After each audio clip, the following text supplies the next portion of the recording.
আপনি তৈরি করতে পারবেন? পারবেন না। তা আপনার খাওয়ার যদি ইচ্ছা হয় বাচ্চাদের জন্য নিয়ে যান, তাহলে তো কিনে নিতে হবে। উনি তৈরি করছেন ভালো, তবে আইন কানুন মেনে তো তৈরি করতে হবে। আমি তো ভালোর জন্যই খাই। একদিন উৎপাদনের তারিখ, মেয়াদ উত্তীর্ণের তারিখ এই তথ্যগুলো দিতেই হবে, এটি বাধ্যতামূলক। উনি দেন না। ওই যে চানাচুরের প্যাকেটও কোনো লেবেল নাই, কয়দিন আগেকার আল্লাহ জানে, উনিও জানেন না। তারপরে দেখেন চেরি ফল উনি দিচ্ছেন ফ্রুটস কেকে, ফ্রুটস কেক চেরি ফল না, উনি দিচ্ছেন হচ্ছে পেঁপে। পেঁপে আছে না, ওই যে টেক্সটাইল কাপড়ে ব্যবহৃত রং, এই রং মিশিয়ে লাল করে বলছে চেরি ফল। এইটা এটি হলো ওই যে কেকগুলোতে সবগুলোতে পেঁপে ফল দেওয়া আছে, বলতেছেন চেরি ফল। আমরা তো ওটাই খাই তো। তোরে খেলে তো সমস্যা হবে আলটিমেটলি।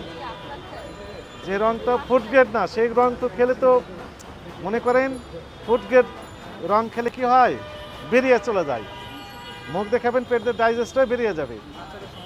কিন্তু টেক্সটাইল কালার কাপড়ে